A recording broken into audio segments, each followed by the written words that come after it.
Greetings. Happy Wednesday. Welcome to the Steve Deace Show right here live and on demand on BlazeTV radio and podcast. I am Steve Deace. He is Todd Erzin. He is Aaron McIntyre. And we are brought to you by our good friends over at First Cup Coffee Company. They are the Patriot-owned coffee company with a flavor for every freedom-loving American. And if you would like to try them, I am not a coffee drinker, but Aaron, you are, and you were impressed when you have sampled them in the past. Always.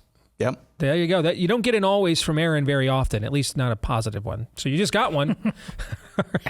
Definitely not positive. Yeah, definitely not very many positive ones. But you got a positive one here. And so you can go by his word as well as mine when you go to firstcup.com. Use the promo code DACE to get 10% off at firstcup.com. Promo code DACE. If you subscribe, you'll get an additional 10% off for the life of your order. Firstcup.com. Promo code DACE. It is Wednesday. You know the drill. We will have the prophet of woe and lamentation, who I'm going to tell you right now, we all need accountability in our lives. And Daniel has, well, he needed to be checked. I went on his podcast last week. I checked him. I just checked him again on Twitter. All right. He's still holding out hope here.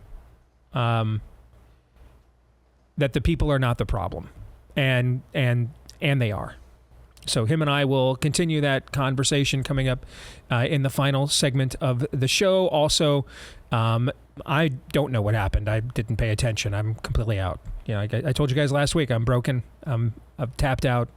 I'm going back to my prime directive, and we'll just let the events that I have absolutely no control over whatsoever in this. I mean, I'm told there's an election happening. I'm not really, you can't really tell based on the behavior of many people that are supposedly involved in it on a daily basis. But Daniel paid attention to some primary results last night, and he thinks there's some things we need to know about them. So he'll share that with us coming up in the final segment of the show. We will, of course, begin playing Buy, Sell, or Hold at the bottom of the hour. But before we get to all of those things, let us begin with Aaron's rundown of what happened while we were away. What happened while we were away, brought to you by a Trust the Experts update. The pharmaceutical company AstraZeneca has pulled its COVID-19 jab from the market, citing low demand. Here's how it's being spun in the media at places like CNN. AstraZeneca is withholding its highly successful coronavirus vaccine, citing the availability of a plethora of new shots that has led to a decline in demand. A few paragraphs later, however, you're of course reminded it wasn't such a great success as it's being spun.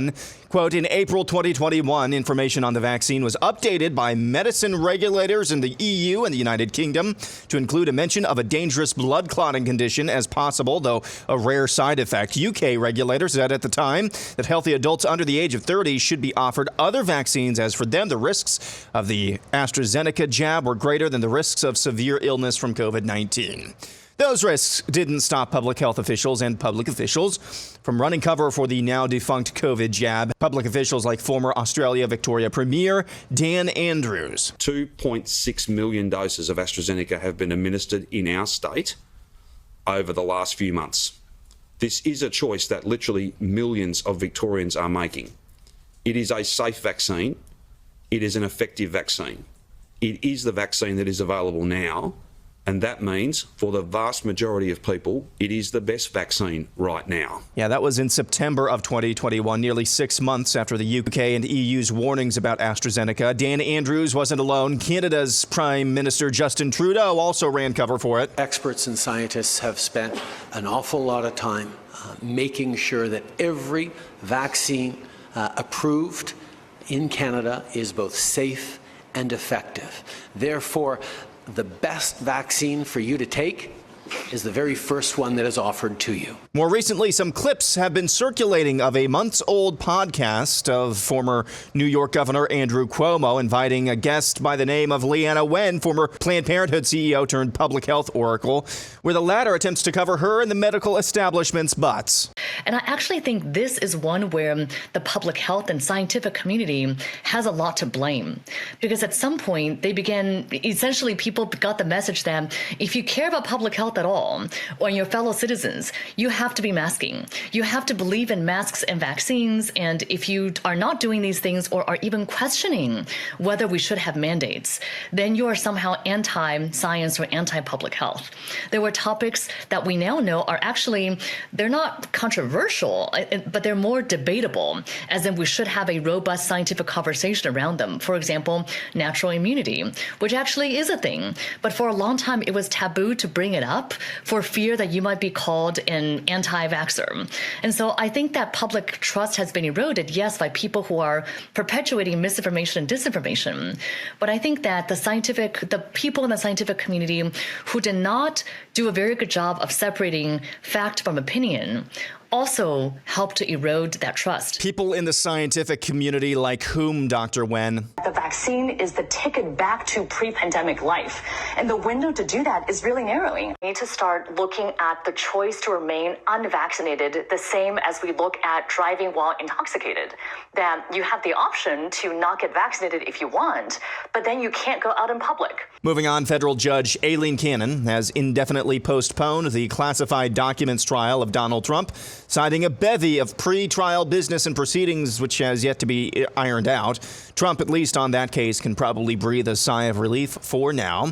Checking in on Donald Trump, who posted this on Truth Social this morning, quote, "The new FBI building should be built in Washington, D.C., not Maryland, and be the centerpiece of my plan to totally renovate and rebuild our capital city into the most beautiful and safest anywhere in the world. The FBI must be in walking distance to the DOJ building, in that the DOJ and FBI have to work closely together to entrap me." He didn't actually say that, but you get the gist.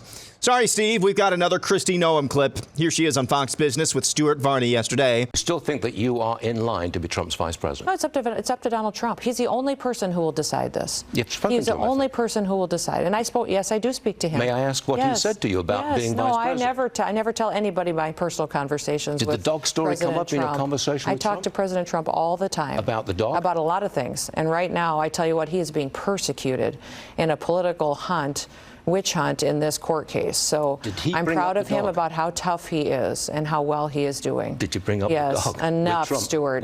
Did you this bring interview up the dog is with Trump? ridiculous, what you were doing right now. So you need to stop. It is.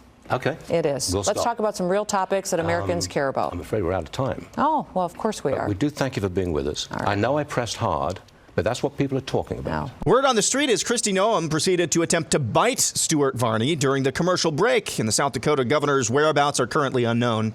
The Boy Scouts of America has changed its name. They now wish to be referred to as the non-binary two-spirit Scout Fluid Beings of America. The move to the new name comes at a time when the Texas-based organization is coming out of bankruptcy amid a bevy of sexual abuse-related lawsuits, and comes at a time when the organization is attempting to come across as more inclusive. In recent years, the organization has made waves by allowing homos to lead troops and has recruited girls to join the ranks of the organization formerly known as Boy Scouts of America. And now, sadly, we go to the artist formerly known as Ellen Page, who does not look like she's having a great time transitioning, on her thoughts about whether the rainbow community is, quote, niche. It's often called like niche, queer things niche. 30% of young people identify as LGBTQ+. So I'm like, I'm sorry, this is not niche. You tell really specific stories about like cis het people. I'm not calling that odd plot niche. Thank you. Iowa and Missouri are the latest states to join Arkansas and the Dakotas in a Title IX lawsuit against the Biden administration, by my understanding, separate from what Florida and Texas are doing. They're challenging the administration's attempts to undermine girls' spaces and girls' sports by rewriting Title IX. That's good news. And finally, a day in the life of a megachurch consultant. Where the HE double hockey sticks is the greeter team? No, because there's first-time guests walking in these doors ungreeted. Do you think Brian Houston built Hillsong Church without a greeter team? Get some interns out there with lanyards or something. I mean, it's no surprise you guys only have 2,000 members. This LED wall isn't even half the size of what we need. I mean, who approved this? Stephen Furtick has an LED wall twice this size with half of your budget. I mean, our original vision was the Las Vegas Sphere. We had that meeting. What is this? There's no spirit of excellence here. This is your green room. This is your green room. You're serious right now. Okay, this is your snack spread. Tim Tebow pulls up. He's going to tear through that in about 20 seconds. I need you guys to get it together. This is the kingdom of God. Okay, run to Costco. Send somebody to Costco. Take my card. There, bring me back some Red Bulls while you're at it. What do you mean the escalator isn't working? It's just not working. Okay, you know what? It's fine. Yeah, you know what? They're going to have to be replaced anyway. 2 isn't enough. You're going to need at least 16. This is your worship set list. You have How He Loves on your worship set list. What is this, 2006? And that's what happened while we were away. Is that even parody? I mean, I keep asking that because I don't know nowadays. I don't know what's parody and satire and not and what's not. Because that looked real to me. Was that parody, Aaron? Indeed it was. I mean, no, but that video was. Okay. Aaron's Montage brought to you by our friends over at Birch Gold. Can your savings weather yet another economic storm? Think about what you've put away for the future. And then think about the fact inflation can render cash worthless. Real estate can crash like it did in 2008. Economies built on a mountain of debt like ours can fall like a house of cards. There are few physical assets that you can invest in that can stand the test of time. Gold has withstood as a valued form of money for millennia. It's why people are flocking to it now and why Birch Gold is busier than ever. Through a little-known tax loophole, Birch Gold lets you convert a retirement account into a tax-sheltered IRA in physical gold. And the best part, it doesn't cost you a penny out of pocket. To learn more, text Steve to 989-898. Claim your free info kit on gold today. Let me ask you this again. Can your IRA or 401k weather an economic storm? If not, call Birch Gold. Text Steve to 989-898. Secure your savings today by texting Steve to 989-898. The top 2 items, really the top 3 items in Aaron's montage.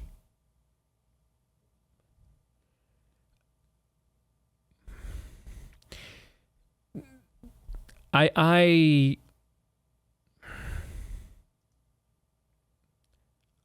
want to literally see everybody in those videos just put on trial for their lives. Everybody. First of all, is it a good idea to turn a woman whose highest professional accomplishment was overseeing one of the worst serial killers in human history and turning her into a public health expert? Thoughts? That's why she was turned into a public health expert. That is a post-Christian era. That's a pagan country. This is what John Daniel Davidson from The Federalist was talking about on our show a few weeks ago about his new book. What's it called again? Is it Pagan America or something like that? And I mean, what he said is exactly what you see in those first few clips. And then that when America turns its backs on God, it'll just become evil. I'm sorry, Aaron, go ahead. I stepped on you. Consider the fact that the woman you're describing is also showing more contrition than 99.99999% of other public health oracles. Now, it's false contrition, but consider that. Just throwing that out there. We have Chris Cuomo now claiming that he's jab injured, that he's been diagnosed with long COVID, and so he's taking ivermectin, and that clinicians told him that this would be an effective treatment for COVID. This is what we were talking about yesterday during the second hour with the pregnant woman, and we sociopath or not. And our conclusion at the end is, well, she can be that way that brazenly because our culture is just filled with sociopaths. Evidence throughout that montage. These are all sociopaths. And they should just all be put on trial for their lives. I mean, all of them. They get a trial. They get a fair trial. They get legal representation. But everybody in the video clips, Trudeau, all of them, every one of them ought to be put on trial for their lives. And that's just the starter list. I mean, the list is very long and distinguished of exactly who should be put on trial for their lives. And if we were anything remotely close to the people we were once founded to be, this would have occurred. You know why Andrew Cuomo is out there saying, all of these measures, all these mandates, they were all voluntary anyway. You know why Leana Wen is out there saying, well, public health officials have as much blame on their hands in, decimating health and public, decimating trust in public health as anybody. And she's been saying that for a while. You know why Chris Cuomo is taking ivermectin and claims he's jab injured? Because they're not afraid of that. They're not afraid of that. Right. They can gaslight you because the people have spoken and said, no, we're not going to hold you accountable. So that's why we're getting any of this whatsoever from these people. Any amount, false or otherwise, contrition. That's why we're getting it. The most important thing for us, the three of us, to remind ourselves and our audience, is our umbrage 4 years into this continues to be almost useless because we see, again, evidence over and over again. But we need to think through it the prism of what Aaron's talking about. What are they pivoting towards now? Why this? Why now? Because there was enough evidence to do this kind of contrition last year, the year before. This entire time, one of the best points that Daniel and I make in Rise of the Fourth Reich is that you can tell that this wasn't, hey, we were blindsided and went too far, by the fact at no point while this was going on did they express any notion that, hey, we were blindsided and went too far. Everything that was rolled back was forced on them to be rolled back. They didn't do anything on their own. They showed no contrition on their own. They never said, you know what, on second thought, let's maybe not give that shot to pregnant women. Let's maybe not give that shot to little kids. Okay. I mean, there's a meme going around right now that I just saw 5 minutes before we went on the air. And the meme is, don't give your 6-month-old honey. Okay, don't pour honey on your finger and let your 6-month-old suck on your finger, but do inject your 6-month-old with an mRNA toxin. Do that. Do that, though. Okay?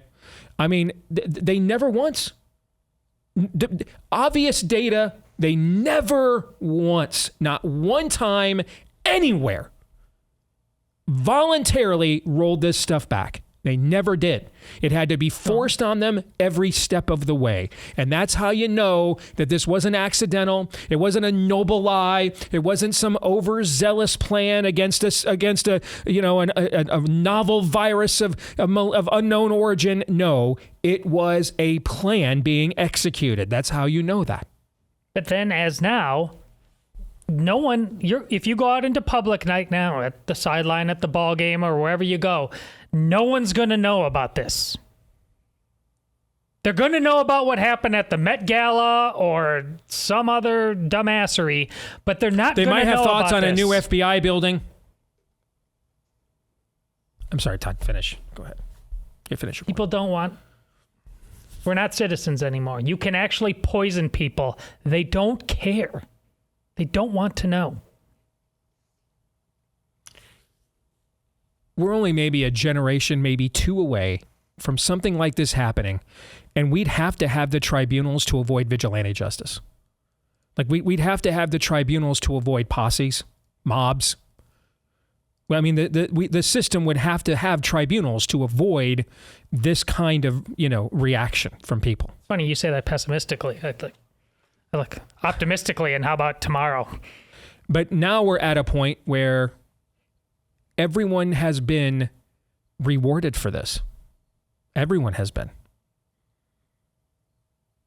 No one has faced any form of backlash for this. I had a conversation. I had a conversation with my about a book project that I'm getting ready to start working on for next year with my literary agent yesterday. And he brought this up. He said, I hear you say that no one has been held accountable for this. You're wrong. One person was. Everybody won re-election after what they did to the American people, except for Donald Trump. He's the one person that got held to some form of accountability. Everybody else just completely walked away. And he's when you look at the 2020 and 2022 election results, that's very true. Okay. He became like the biblical scapegoat for all of this. It just got put all entirely on him. And some of it he brought on himself. No question. But it's all displaced psychological and emotional energy for certain. I'm not letting it go. And you all just need to know that. I mean, it may be we're the last place left, not in a camp, that still talks about this and brings this stuff up on a major platform. That's not the case, blessedly, but if that even were to be the case, we would be proud for that to be so. We are never letting this go. Never. Until there is justice. And if the only justice is what happens in the next life, then we are taking this and never letting it go until we go on to the next life. We are never, ever letting this go. Ask yourselves, these people don't care about repentance, as Aaron pointed out. They don't think they need absolution. No one is after them. There's no point to any jail time confessions. There's no point to any jailhouse apologies. No one's being pressured or apologetic or being having any form of law enforcement come after them. No one is in any form of crosshairs for what they've done to anybody, right? Right. So then you need to ask yourself, if you think this was bad, are we ready for Vanta Black? Let's roll it out. These are people who are unrepentant. Unrepentant spiritually, unrepentant morally. So why now? Why take the AstraZeneca? Why take it off the market now? Why is Leana Wen and Chris Cuomo now? Why? Ask yourself what you are being prepared for next. What are you being prepared for next? So that they can say, hey, we went overboard last time. And we owned that. We own that. We admitted it. But this time you have to listen to us. This time you've got to do this you've got to do this and all over again, and maybe worse. And and people like us, when they do this, they're going to. When they do this, people like us are going to play all the clips of them admitting they went too far, abandoned the scientific method and everything else, and they're going to ignore us doing that and gaslight us, just like they ignore it when we play all the clips of what they were saying before. There's a clear agenda here. This isn't about remorse or repentance. There's no fruit on those trees whatsoever. This is a gaslighting. We're being conditioned so that we owned it, but now you have to listen to us. Now you need to do what we said. Thoughts on that? You're of course right, which is why I think the only thing I disagree with you, anything you've said, is about 1 or 2 generations. Right now, are we really going to get more ripe for the pickings? This is what we underestimate how lost we are right now. We're totally gone. What are we tethered to?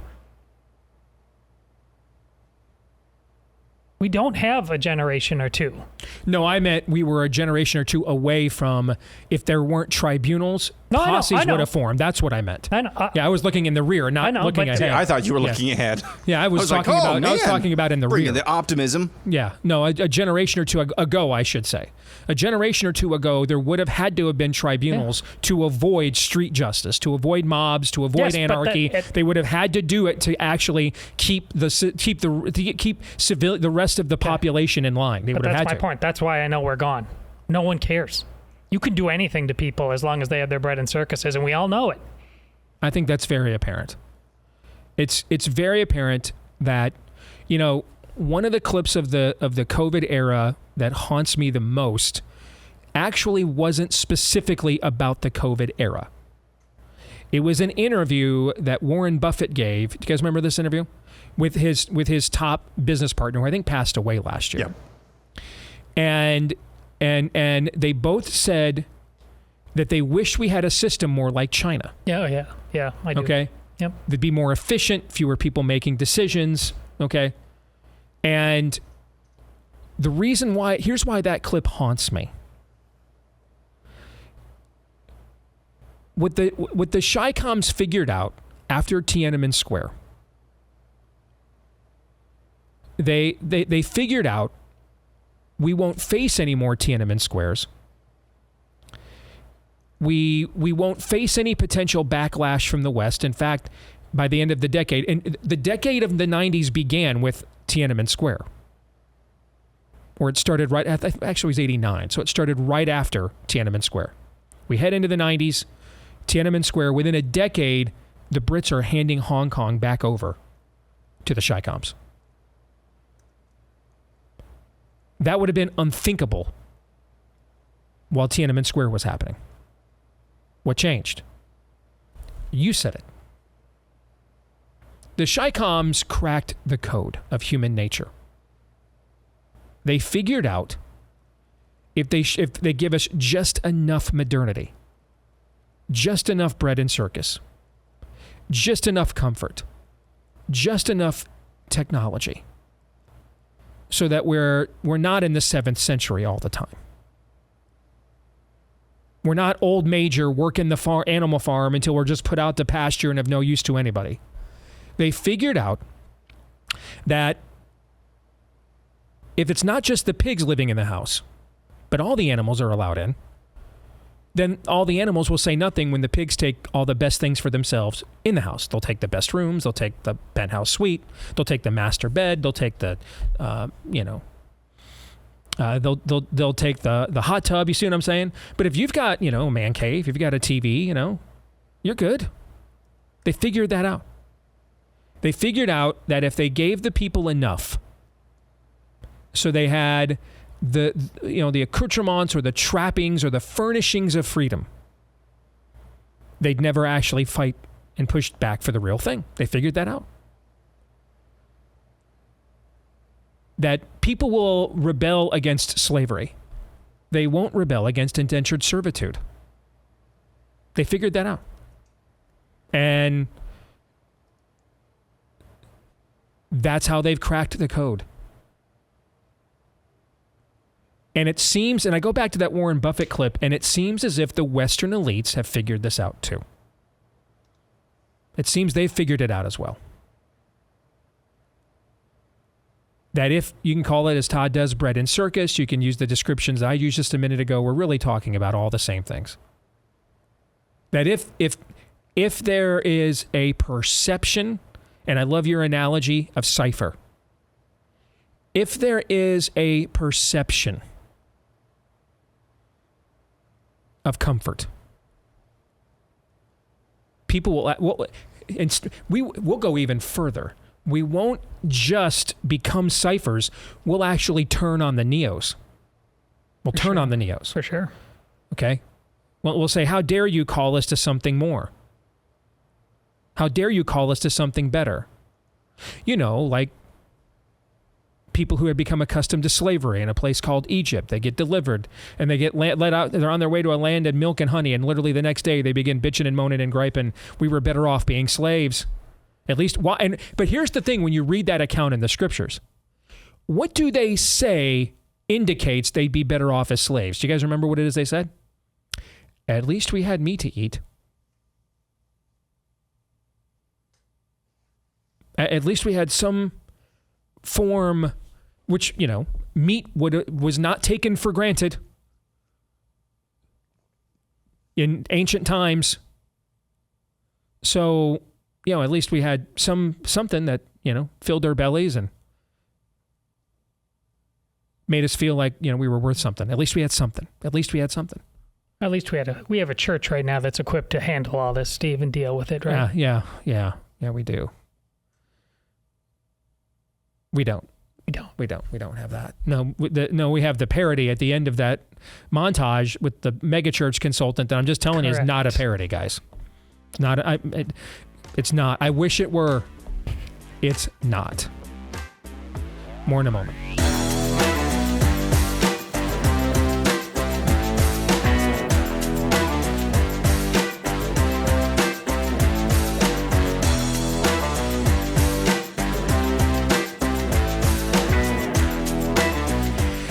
Well, if you see what is happening right now in Israel, Israel really has two enemies right now. One, a threat to its national sovereignty, as many of you know. But the other, you may not know, is Israel, in many respects, culturally, is even further gone to the spirit of the age than America is. And that's what Voice of Judah wants to do something about. It aims to inspire evangelism, discipleship, and church planting in the land of Israel. Voice of Judah uses humanitarian outreach to support Israelis. They don't just want to stop with materially blessing the people of Israel, but they want to give them the greatest blessing of them all, and that is the gospel. This is a messianic ministry focused in the heartland of Israel. If you want to help them to reach the Holy Land with the Messiah and the Word, the fields are ripe for harvest there. We can seize this moment. One benefit of the country becoming so secular is they're finding, particularly among the young people, more openness to the gospel. All right. So we can help a Voice of Judah with exactly that. Learn more about their inspiring work with Israel to give them the greatest blessing of them all, their Messiah. You can go to VOJ for Voice of Judah, vogisrael.org/Steve. vogisrael.org/Steve. Again, vogisrael.org/Steve. And with that, let us get to buy, sell, or hold. You guys know the drill. You have given in submitted the submissions. Aaron, you have determined which ones that we will consider. Todd, you and I are going to determine whether we're going to buy it, whether we're going to sell it. We typically give you the option of a hold, but you don't really have it. I mean, it's kind of dangled out there for you to basically reveal yourself to be a complete and total punk. And if for any reason you hold, then Todd, you will be subjected, I should say. You will be subjected to watching 100 hours on loop of Lindsey Graham getting to the bottom of it with Sean Hannity on Fox News until you break. I'm talking Clockwork Orange, eyes taped open, until you break. Sean Hannity's still around, is he? He is. Yeah. He Okay. is. Yeah. Well, the line has been drawn. All right, Aaron, go ahead. All right, the first four are somewhat related, so let's do this somewhat rapid fire. Matt in Iowa says, if the polls continue to be close, that's on me. I'll put an IOU in the poll jar. Biden will have a health scare before the August convention and will have a different nominee emerge from the convention. Consequentially, by the end of September, Trump will be down double digits in all Rust Belt swing states. Sell. They can just steal it. Yeah. Why risk putting somebody else in there that they have to create an entirely new narrative with, that there's new things you don't know about him, right? You know that Joe Biden lies about the death of his son, Beau. You know that he lies about his grandpa being eaten by cannibals. You know that he plagiarizes. You know all these things, right? It's so that's a sunk cost now. You put somebody new up there at this point, and these things all become new. They all become scandals again. You see what I mean? Yeah. So now you don't have to do that, and they can just, I believe the proper terminology here, Todd, is fortify it. They can just fortify it. Yeah. Well, and they would love... I know on our end, we think, remember back when Trump beat Hillary and the Schadenfreude and all that stuff. They love that too. They're like, dude, Trump won the four decisive states by less than 78,000 votes. Yeah. We're going to win the four decisive states by less than 40,000 votes. And it's all going to be on paper handed in at 3 a.m. in 7 or 8 counties that we completely control in the dead of night. Yes. You think they're scared of a close election? Oh. After last time? No. I agree. I'm going to sell. I agree. Next, I think you'll have to die. Bruce Jenner's uterus says Biden's October surprise is the decriminalization of marijuana. Trump's October surprise is an OnlyFans page. Sure. Bye.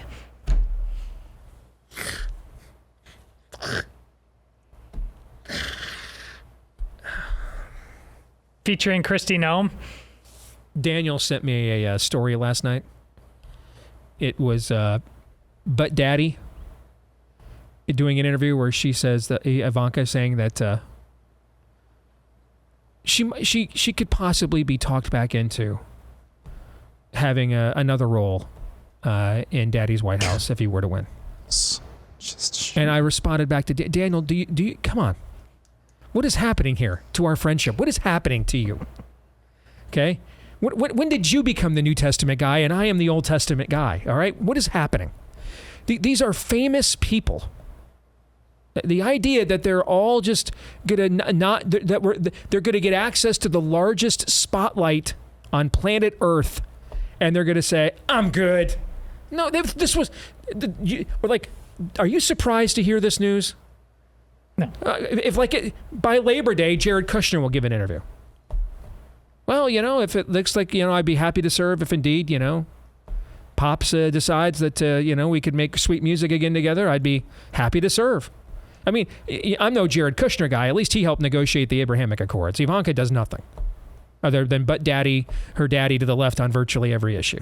And convinced Mike Lee, of all people. Remember when Mike Lee partnered with her for a new entitlement program? Remember that? I don't even remember what it was. Was it, I don't know. Was it free diapers for kids or something? Yeah, it was something. I don't remember what it was. But you remember that? Mike Lee and Ivanka with their new entitlement program. Do you guys remember that? These people were never going to stay away. Yes, they're going to get access to the biggest spotlight on planet Earth. They're going to let Dad. They're going to go out there and watch Dad take all the slings and arrows, do all the trials, do all the heavy lifting, right? Okay? And then Dad wins. The idea that they were not going to come back in and say, "Hey, Pops, we got you." Yeah, they're just above it. They're above this now, Steve. Come on, man. We're all James Franco. First time? Yeah, exactly. Exactly. All right? On this, though, I gotta sell. As much as I think it's hilarious. Say it! In a Vanta Black kind of way, and we all took hemlock at the end kind of way, I'm gonna sell. I could see half of that being true, but Trump is not gonna do an OnlyFans page. I could see him buy OnlyFans. I could see that. I could see Trump buying OnlyFans. That I could see. Even if you point a gun at me, I'm still gonna sell. Okay. Speaking of Kristi Noem, snarky tea smuggler says Noem still has a chance at VP because Trump subconsciously loves to humiliate his base and knows they'll still support him and make excuses for her. I love this take, but I don't agree. Yeah, sell. I'm going to sell. I think that here's where this is where Daniel again is the Daniel we've come to know and love, because this take he has is just right on the money. I mean, Daniel has pointed out to me also privately that, and actually I saw him actually post this publicly this morning, so it's out there now. But he's been telling me this privately for the last 2 weeks. He's like, this woman sold us out on private property rights. Mm-hmm. This woman sold us out on trannies. Yep. Okay. And it's not, and she did this in a state where there's literally like 6 Democrats in the legislature, some incredibly low number. It's not the policy stuff that ended her career. It's the showmanship stuff. It's the fact that she on a showmanship level is an embarrassment. And that just absolutely speaks to the era that we are in. And he's correct. And that's also why there's no chance Trump's resurrecting that. None. She on a showmanship part, she embarrassed herself and continues to embarrass herself. And that's absolutely not going to happen. Not. I mean, now I don't have a clue how valid these names are, all right? But if you look at the list, because I'm not in that inner circle at all, I know people in the inner circle, I don't care. I'm out. I'll go vote on election day, man. You do you. I'm just going to do the biblical worldview show. But since this came up, I'll address it, all right? Look at the names that are supposedly on Trump's list. Tulsi Gabbard, J.D. Vance, Marco Rubio, Doug Burgum, right? Am I missing anybody? Those are the 4 that Tim Scott and Ben Carson. Okay. So those are the 6 names I've heard the most. You can tune in because I see these channels. The only time I see them is when I'm at the gym lifting 3 days a week. And so the same panel of 6 names is running on MSNBC and is running on Fox News. And apparently Trump is even doing some interviews of people now in Florida, although I believe J.D. Vance just told Glenn Beck yesterday no one from the Trump campaign has reached out to him. Okay. But since he's been mentioned prevalently in cable news, let's go ahead and include him. All 6 of these names are people who are some form of charismatic, like a Marco Rubio, would you say J.D. Vance can be charismatic at times? Not really. Yeah, not really, no. Would you say so, Todd? Oh, I mean, yeah, by Republican standards, sure. But all 6 of them also, no drama, man. No drama. No drama. No silliness. No drama there. There is only room for one drama queen on the Trump team, and that is the role that Trump has reserved for himself. The rest of these 6 guys are just not very dramatic. Ben Carson has an incredible biography, and I will just tell you, even as someone who admires him, I spent 2 hours with him, my wife and I, him and at a lunch, the 3 of us, at Johnny's Italian Steakhouse here in Des Moines. I'm just going to tell you, if you didn't know who the guy was and what he stood for, what his life was about, you'd have been asleep 15 minutes in, okay? And you saw Sleepy Ben in every one of those 2016 debates, at least the ones he showed up for. Doug Burgum, are you kidding me? These are, and none of them are. Tulsi Gabbard even has charisma, no drama. No drama. Look at her answers are all very tight, very disciplined. No drama. We used to have Tim Scott drama, then he went out and got a beard. All right, next submission, Aaron. One more in the vein of the last 3. Cricket had it coming. Says, if Trump, it's Kristi Noem's dog, by the way, Cricket. If Trump wants to win and actually be able to govern after he wins, he should select General Flynn as his VP. So this, I got to sell. This would again go against what I just said. Way too much drama there. What was done to that man is criminal. That's without question. It also is somewhat in question whether he lied. He still got fired from the Trump administration for lying to the vice president of the United States. Now, whether that occurred or not, and again, I can think of of all the people I'd probably be okay with you lying to, Mike Pence would be high on the list. Not necessarily a deal breaker. Yeah, but he did still get fired for that. Okay, and so what was done to him from the feds is a different situation than what led to him being fired, in my view. And so this all would get drummed up again if you pick him, right? Here's the thing. One of the reasons why you're not allowed to be the person with all the drama around Trump, it takes the spotlight off of Trump. Make Marco Rubio your VP. There's a day of headlines. Everybody moves on. Make Doug Burgum your VP. There's a day of headlines. Everybody moves on. Okay. If you make Tulsi Gabbard your VP, maybe there's a couple days of headlines because she used to be a Democrat. But by and large, everybody else moves on. Make J.D. Vance your VP, day of headlines, everybody moves on. Make Tim Scott your VP, day of headlines, and then other than this show and The Advocate, no one else is probably talking about it a day after. Fair? All right. Both of us in search of his beard. So, again, these are all, none of these are picks that take any of the attention off of Donald Trump. General Flynn risks that on a couple fronts. One, because the questions about his past and what happened and why he was fired the first time all get drudged up again. And number 2, frankly, he's better on, I think he's actually a more compelling messenger for Trump's agenda than he is. Not allowed to be that. All right, next we're going to have some conversational whiplash. Jackson Pickett Burnside says of the 4 major U.S. professional sports teams or team sports, the least difficult to most difficult championships to win. And in order are this: the least hard to win NBA championship, next hardest Major League Baseball World Series, next hardest the Super Bowl out of the NFL, and the hardest to win is the NHL Stanley Cup. Buy, sell, or hold that spectrum. So I have to sell. I disagree with the whole premise. They're all very hard. Yeah, I don't. Yeah, I mean,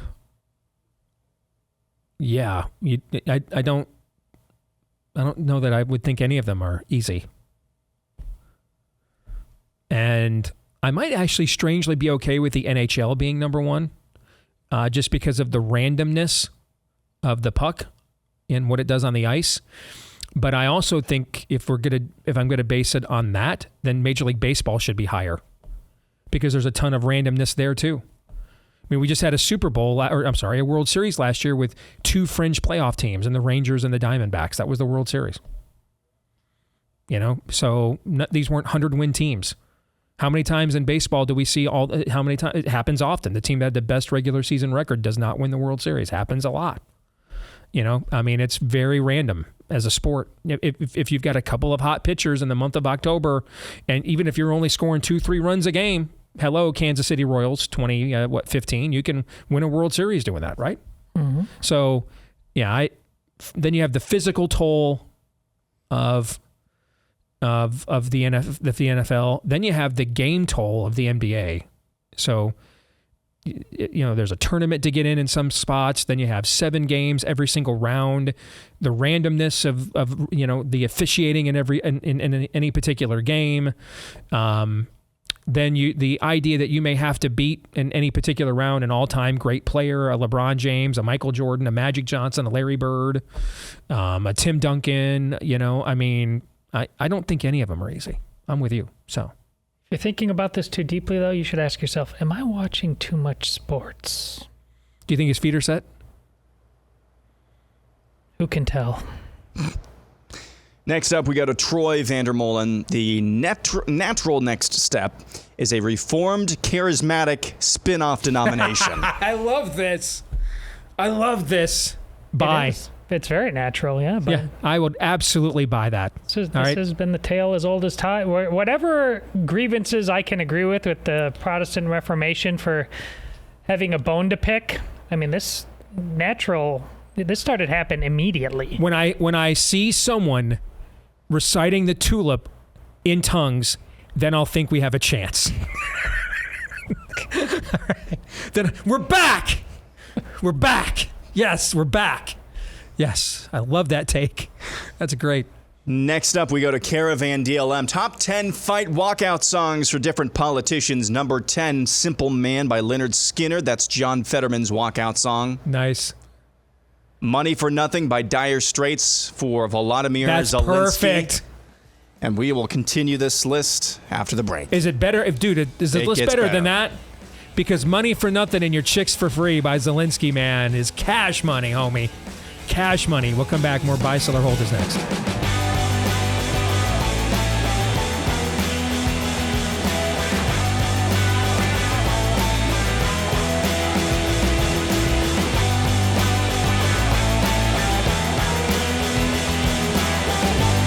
And we're back here with Hour 2, live and on demand on Blaze TV, radio, and podcast. Steve Deace here with Todd Erzin and Aaron McIntyre.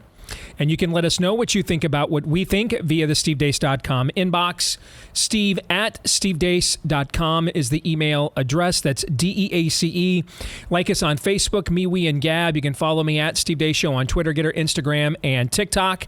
And if you listen to the podcast, if you wouldn't mind, please leave us a 5-star review if you like the show. Thank you for doing that. Thank you as well for hitting subscribe or follow. And that way, if you do that, every time we do a new show, it will show up in your feed every single time. This part of the show brought to you by our friends over at My Patriot Supply. But were you listening last hour as we were surmising, why are some of these people coming forward now to admit, well, maybe we're wrong about a few things during COVID? Why? Nobody's after them. These aren't people that have shown an eagerness to have repentant hearts in their pasts here. It's because we think they're preparing us for the next thing. And they can say, hey, listen to us this time. We told you we were on it. We finally came clean. You were right. We went too far last time, but we're definitely not going too far now. Yeah, don't. Be ready. Be ready for the next emergency that comes without warning. Make sure your supplies are within reach, ready to grab and go at a moment's notice. Secure those supplies at my website, preparewithdace.com. Start with the 4-week emergency food kits from My Patriot Supply. They've been helping millions of American families prepare since 2008. They are the experts in self-reliance. Get their 4-week emergency food kits that have over 2,000 calories a day, 16 types of meals and sides to mix and match, breakfast, lunch, dinner, even drinks and snacks included, so you know you have the peace of mind for that next emergency that you are prepared. And if you go to preparewithdace.com to get prepared, you'll get these food kits today as your family needs them for just $50 off. You can't beat that. $50 off. The offer, though, expires this week.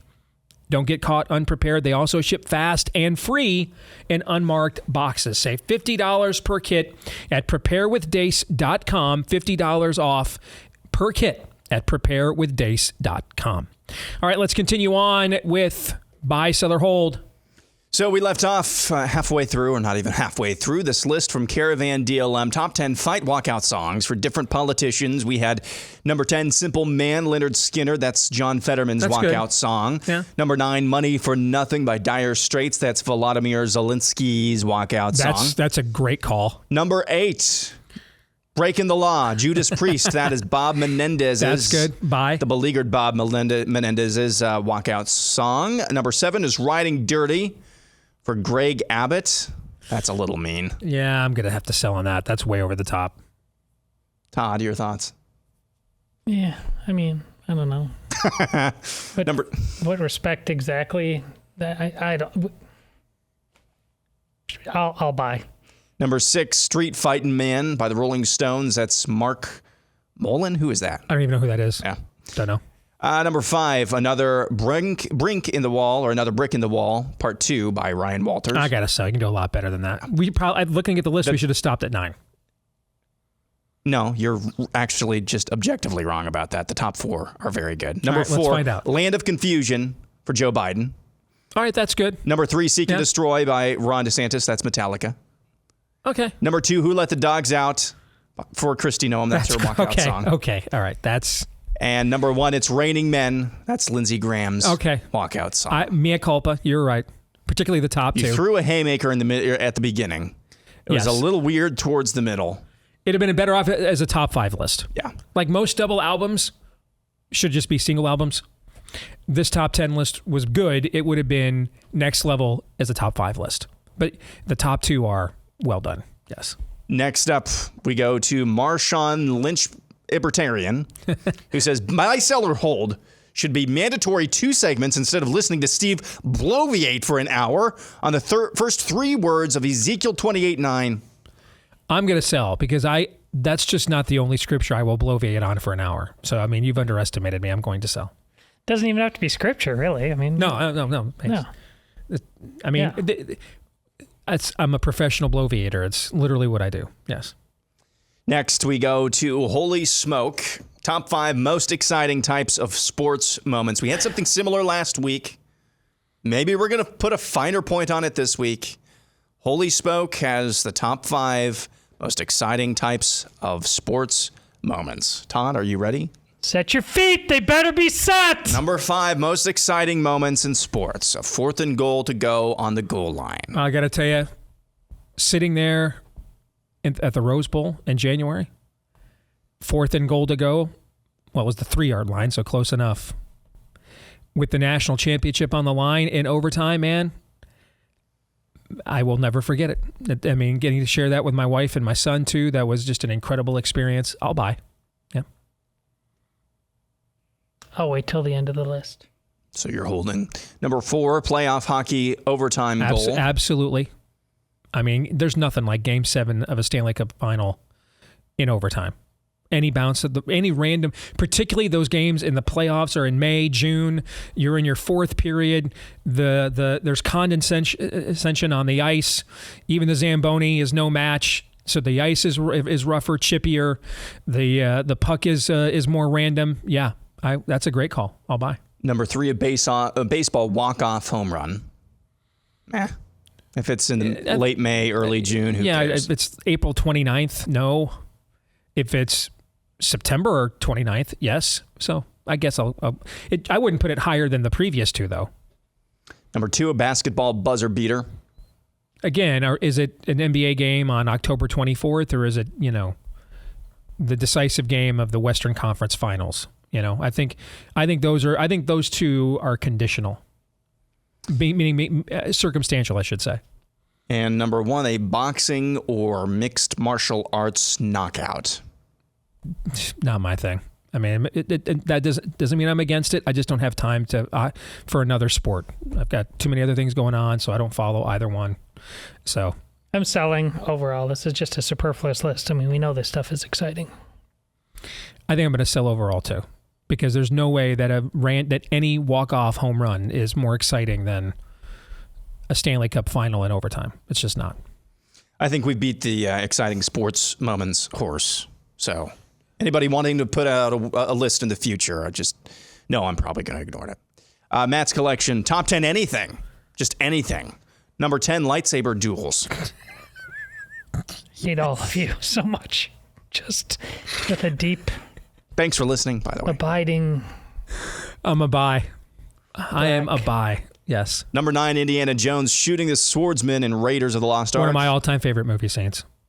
I mean, the guy's just losing it, doing this massive display, and Indy just takes out the gun and shoots him. You know the backstory of that scene? I just saw something about it today. Yeah, I've heard this before, and it got reset today, but he was supposed to sword fight him in the script. And Harrison Ford had eaten something that disagreed with him.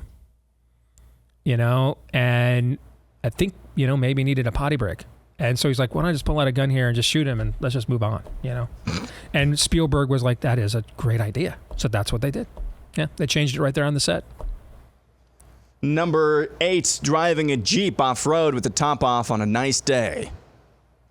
No, that's not a top 10 anything to me. Also. Sure, sounds fun. Number 7, Blazing Saddles. Sell. The movie? It's okay. Yeah. It's not a top 10 anything. No, it's not. It's okay. Yeah. Number 6, Main Street in Disneyland. You're a grown man. You can't.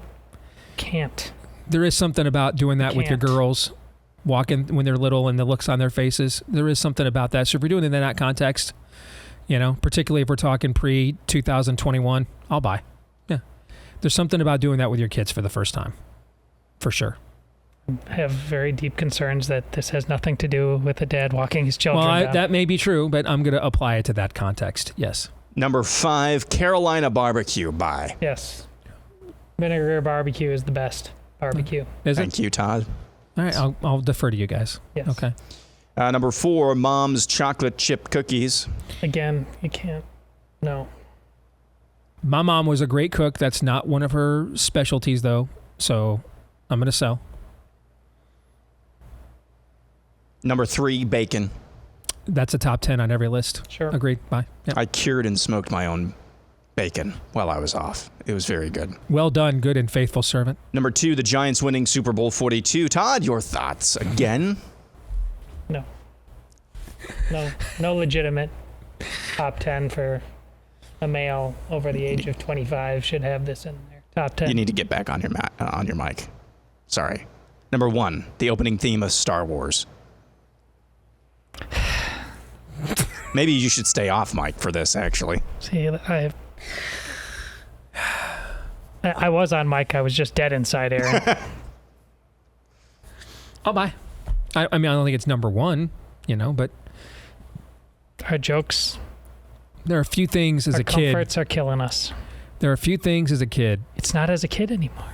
That's the problem. It's serious. Adults. Well, Adults! He didn't give me a context, so I'm going to go with Adults. that. Okay? I'm going with my context.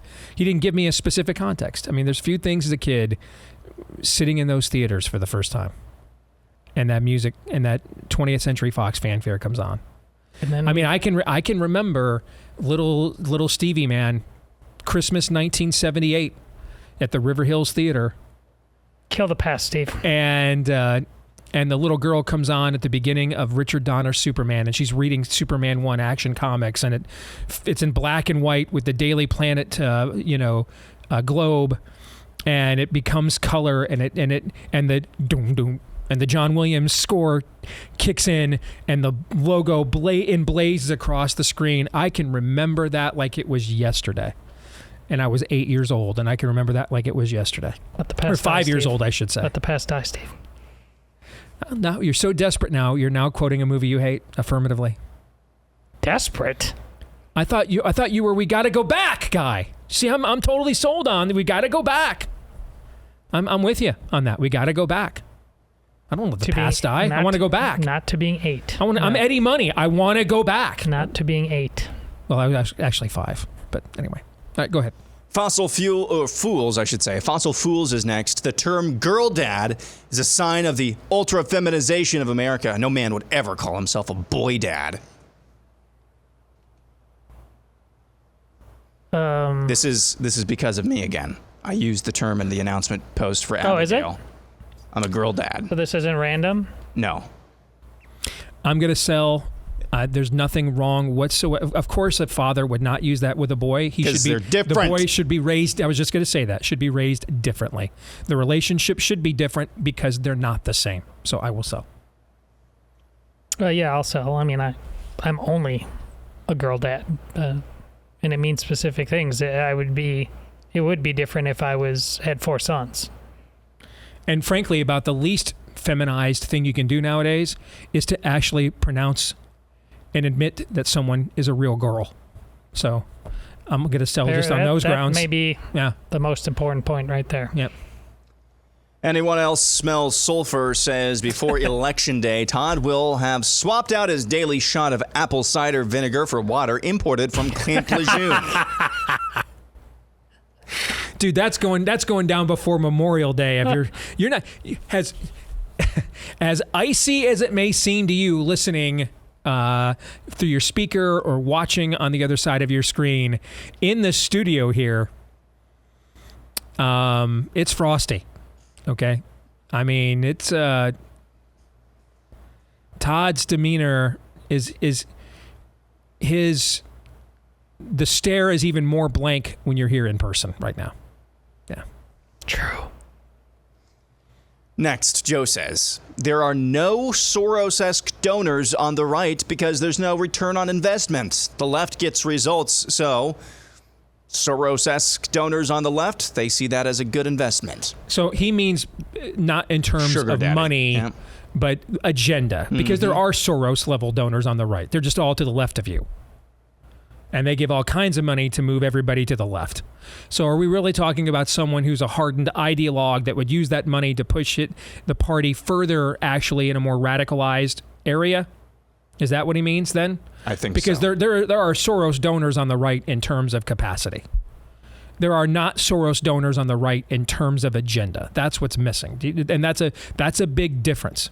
That's a big difference. Could you count on one hand those driven ideologically, Soros-esque donors on the right driven ideologically or agenda-driven? Oh, absolutely. One hand. Yeah, you could, for sure. Yeah. And that's the number one reason the party has moved left. And the biggest Soros donor of them all is Fox News. It's just their in-kind contributions. And everything they do is to move the party left. Fox News, just in the last week, platformed the anti-Semitism bill and platformed Albert Bourla. Okay, they're the biggest Soros donor on the right. It's just all in-kind contributions that you get the ability to be platformed on the largest, most consequential platform by far. I mean, it's not even close.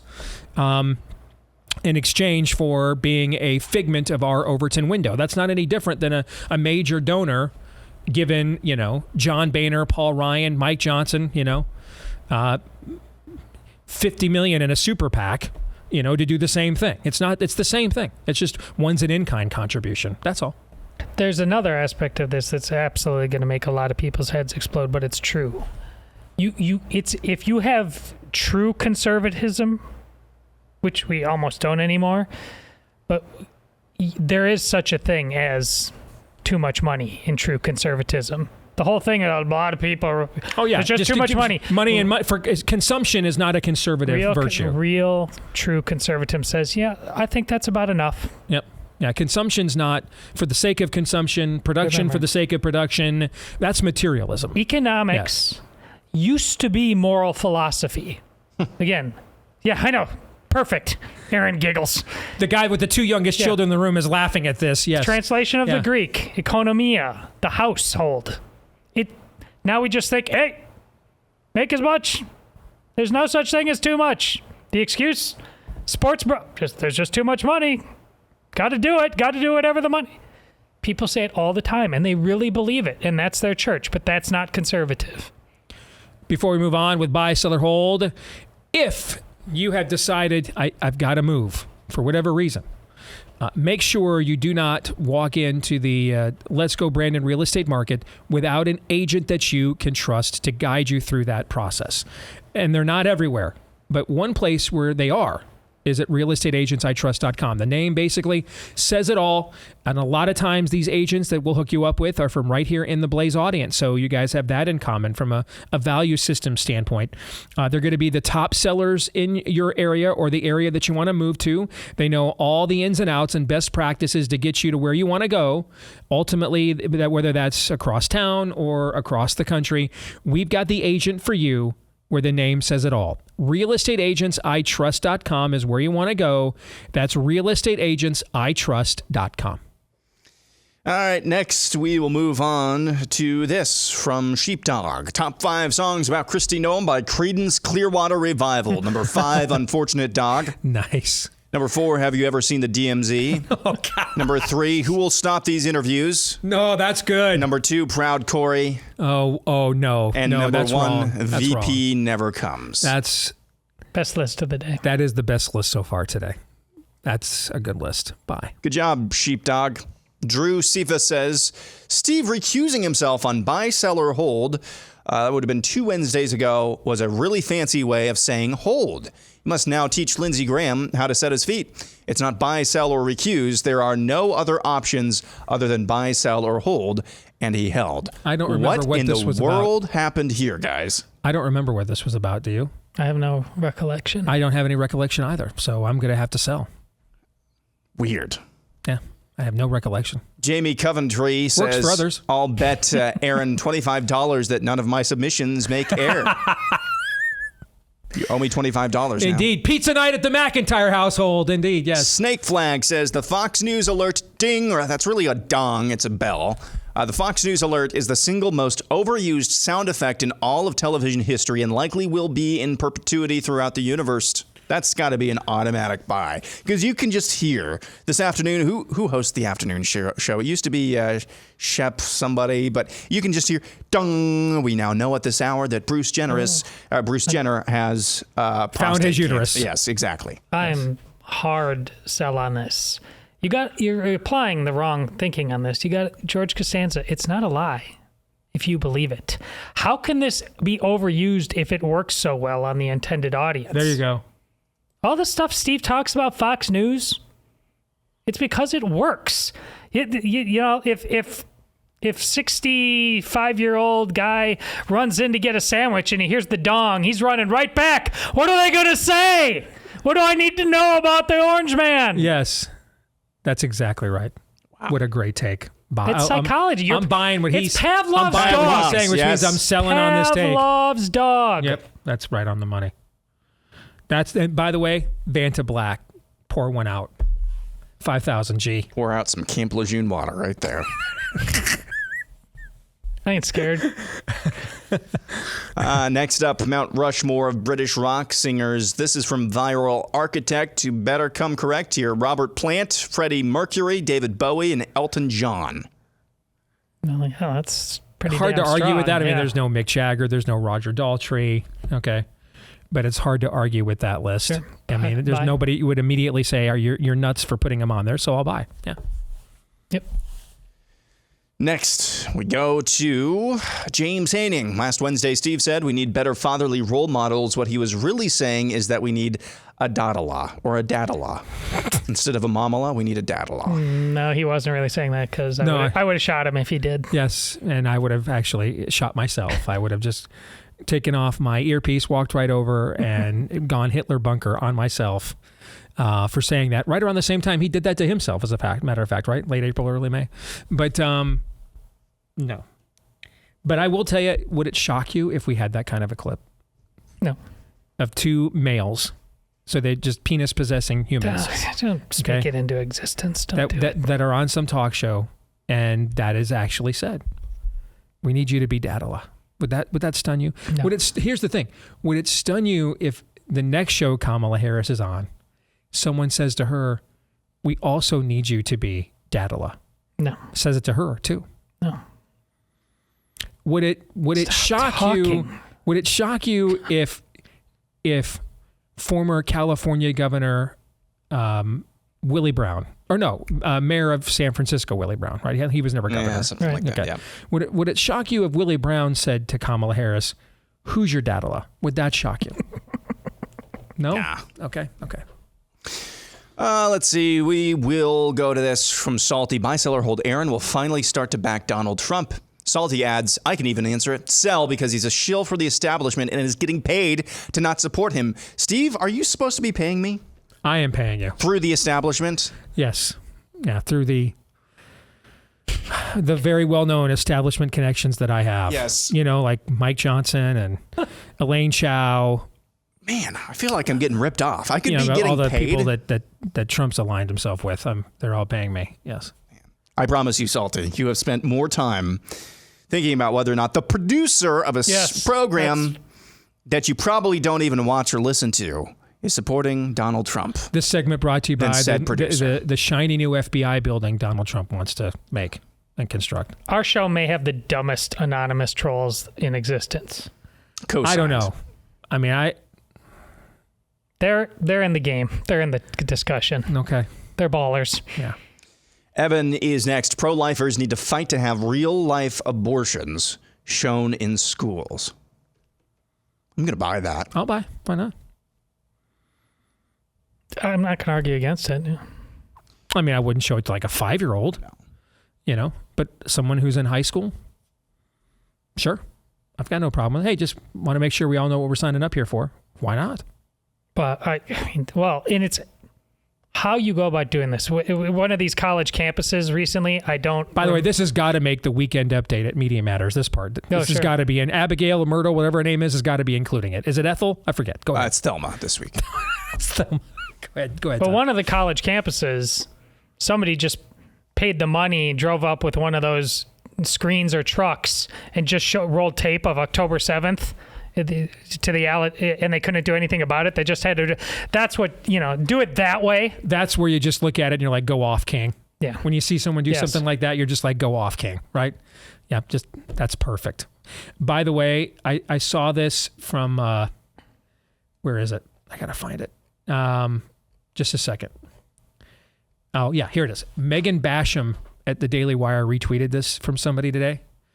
Old man walked into the gym this morning at 5:15 and yelled out, "Bodily exercise profiteth little. Exercise thyself rather unto godliness." That's a boss move right there.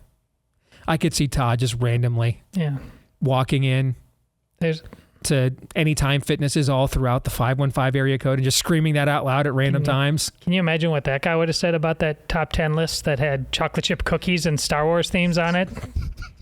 Burnt it. How about sequins, Todd? Where are those on your top 10 list? Sequins? Let's move on. Chris Bates says Republicans having more babies will not result in more Republicans in the future. Their kids will see how most Republicans, like their parents, are grifters and will rebel. There's something to this. So I mean, there is. I'll buy. Daniel, again, I hate to pick on him again, but he was pointing out to me a study that Pew did that found Republican or conservative parents, it's 50-50 if their sons are conservative, and it's like 20-80 that their daughters are conservative. This is something that parents don't actively think about, because there's a lot of people that they genuinely say they believe, and they say it consistently, that conservative things. But over time, their kids are watching. They live there all the time with you, and you never do anything. You just say things. And that's what's at the heart of what Aaron just read to you. And sooner or later, a lot of those people do call BS on this thing because it's not inspiring.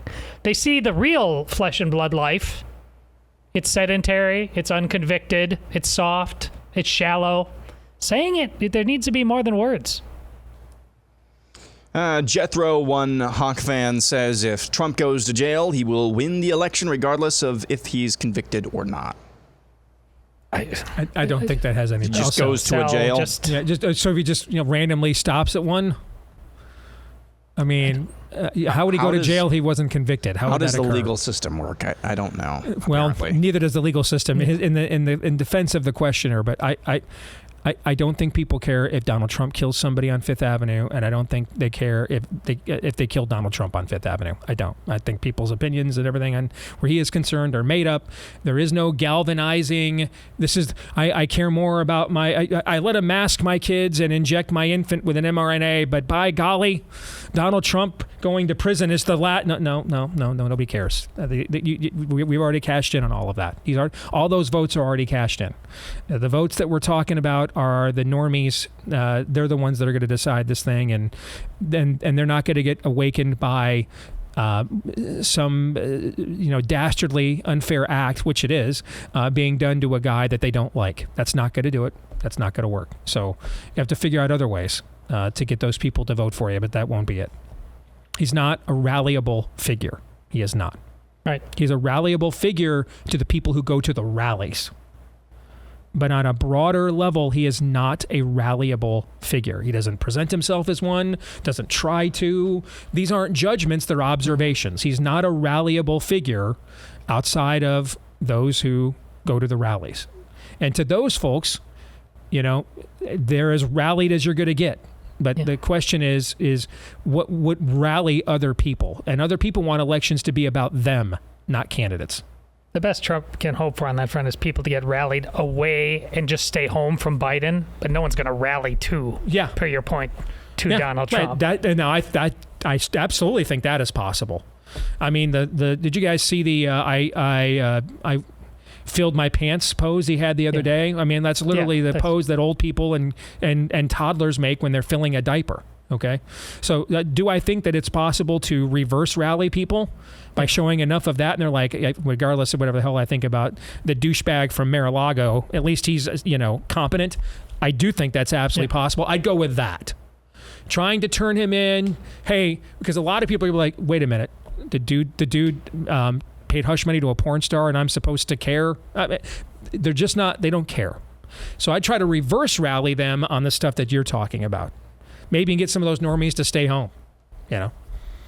That's a W. Because the normies haven't been voting for us recently. So if they're not voting, that's a win. Daniel Horowitz is next.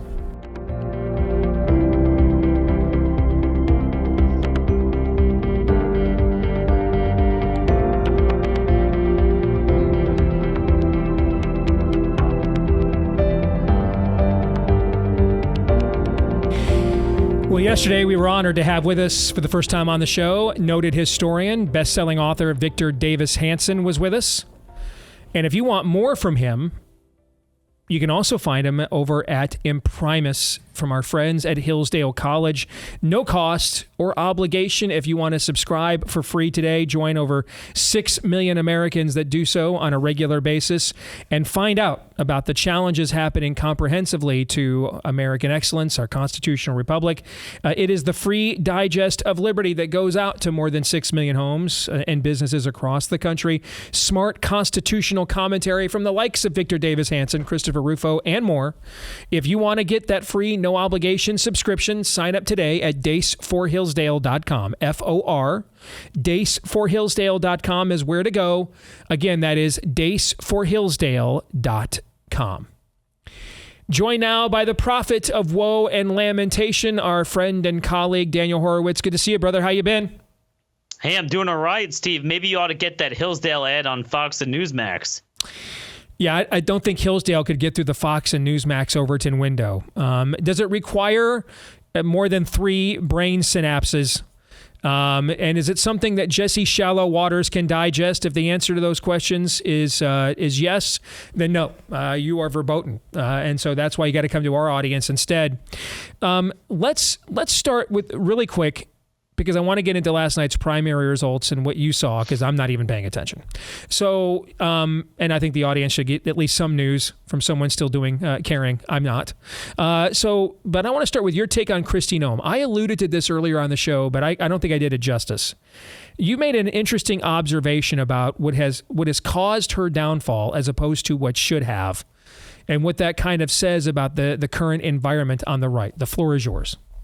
So, a lot of our colleagues like to portray themselves as enlightened, that they know what time it is, that they're not going to follow the same mistakes of, the Republicans of yesteryear. And it's now become in vogue and cool and almost universal to use the terms uniparty and Con Inc. and all this stuff, even though they're actually the new generation of it, doing the same thing for this generation, what the McConnells did last generation. So one of their things is, we know we're sick of these type of McConnell Republicans. Well, Kristi Noem, for those of us who actually are apprised of the who's who and what's what of politics, which you would kind of expect someone who does this full time and gets paid to do it, they would make it their business, right? Like the difference between a Ryan Cole doctor and a, COVID fascist doctor, maybe. So you kind of know the who's who. So we knew since 2011, Kristi Noem was a fraud. She was called a Tea Party candidate. This is a long time ago. I can't believe it. 13 years by now. And she was one of the Boehner bootlickers back then, would talk a good game, put on a good presentation, the whole physical image thing, which certainly was better before the Bruce Jenner Fox News style came into vogue. And she was a big establishment person. I mean, like everything you didn't like about Mitch McConnell, I don't think there's any way where they disagree on the core issues like, Ukraine, vaccines, whatever. And she just kept excelling and, being elevated. And then she moved on, became governor. And to be clear, I knew who she was in 2020 for many years, but we're all about outcomes here. So despite that, and I knew she tried to shut down the state and was vetoed by the legislature, but I felt she was coming to our position. So we tried to make her a hero because I'd rather get someone to our position than just say, oh, well, you're a fraud because you were bad on so many other issues. I mean, and I'm willing to do that with anyone. So I just want to make sure people aren't confused by that little era where we, played ball with her in 2020.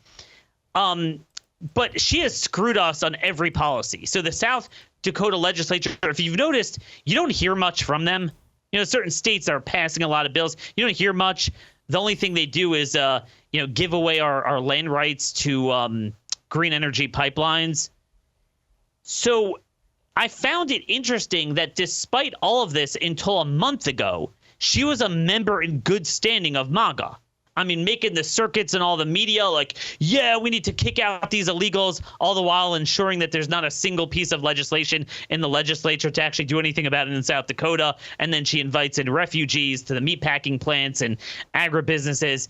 So, and then, I mean, her entire sphere of influence, her former chief of staff, her donors were literally the lawyers signing off on the eminent domain land grabs for the demonic green energy pipelines.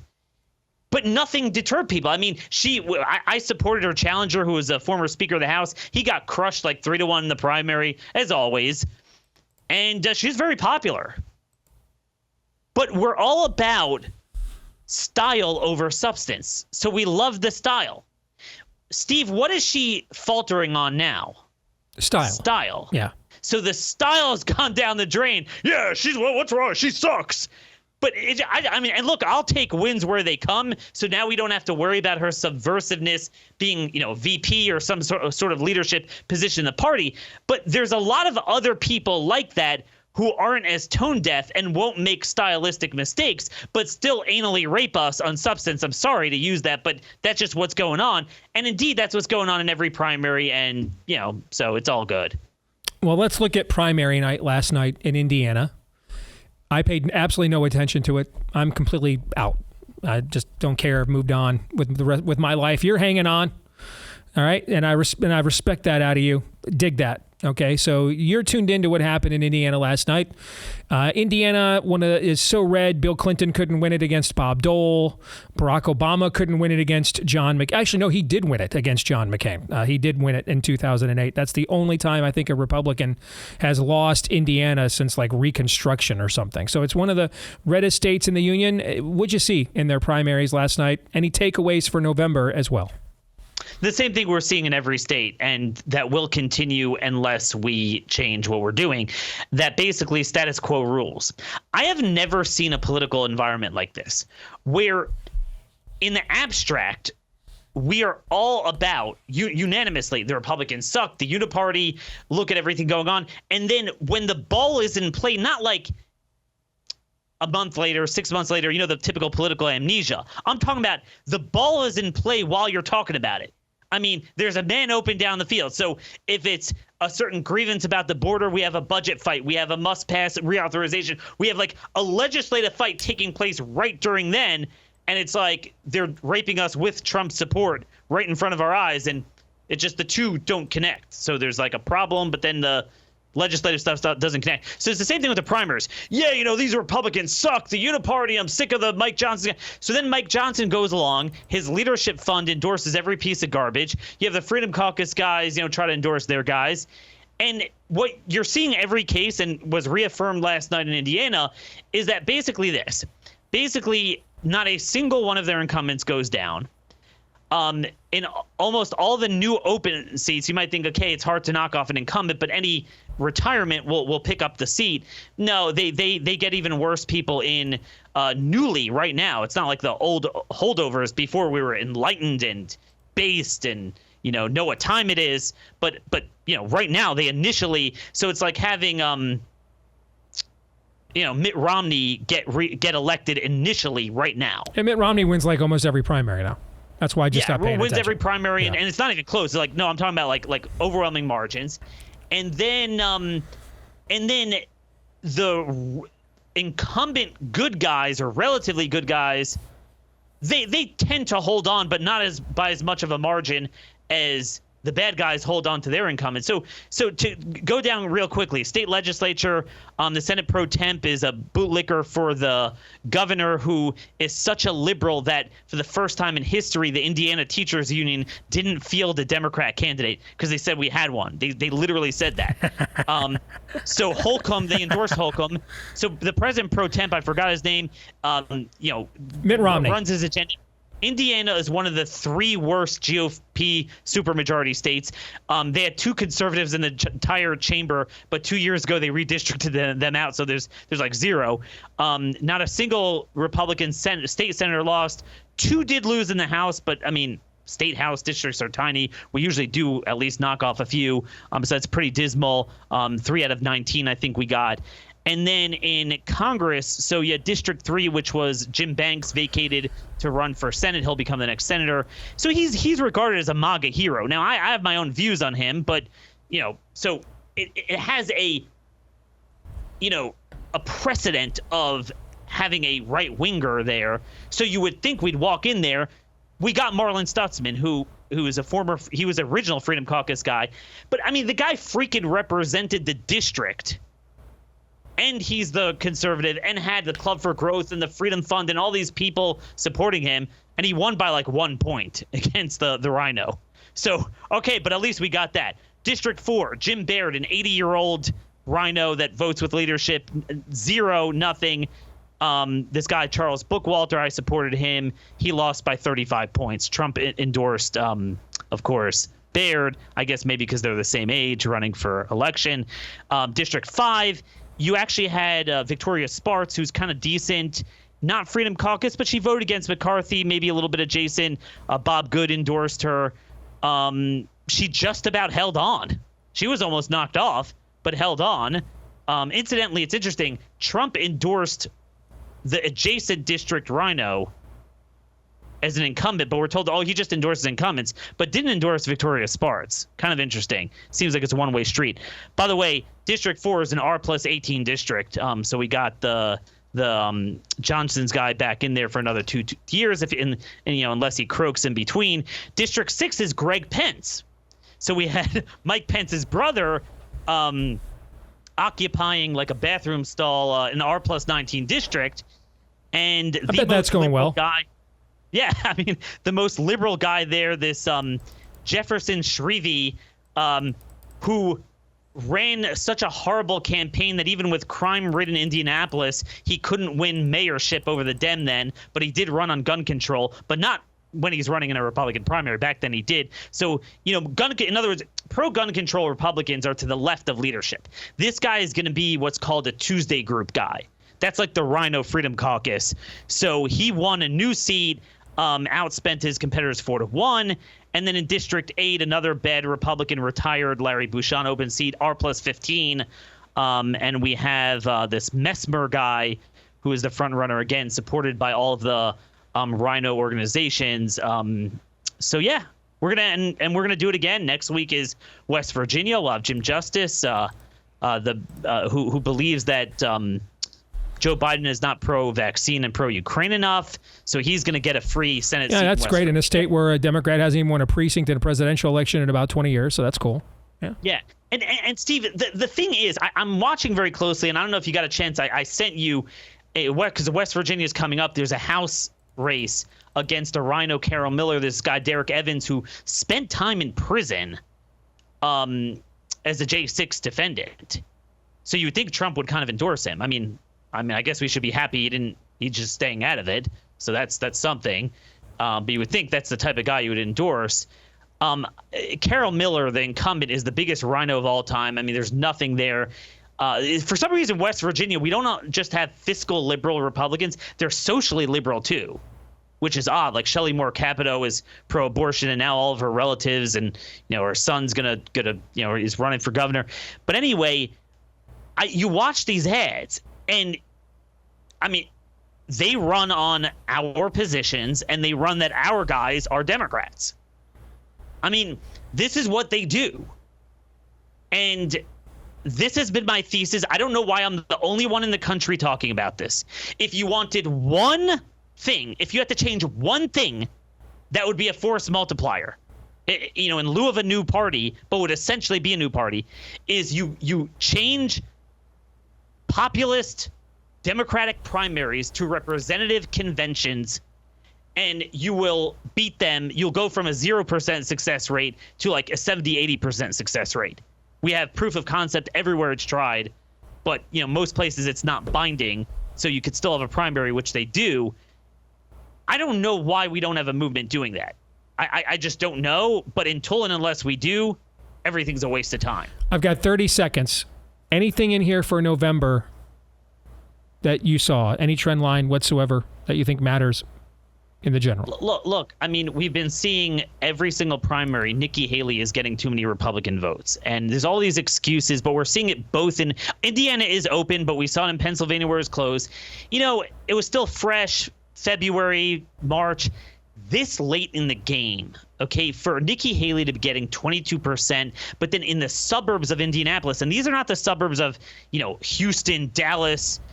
This is not a big city. It's big for Indiana, but if you're losing those suburbs, 35% going for Nikki Haley, I don't see how there's no there. I mean, it doesn't mean they're all going to stay home or vote for Biden, but remember, if you lose even a small percentage of that, given that there's more Dems than ours, and you got to win Indies too, I don't see how you could win, but I guess it's just all a mirage.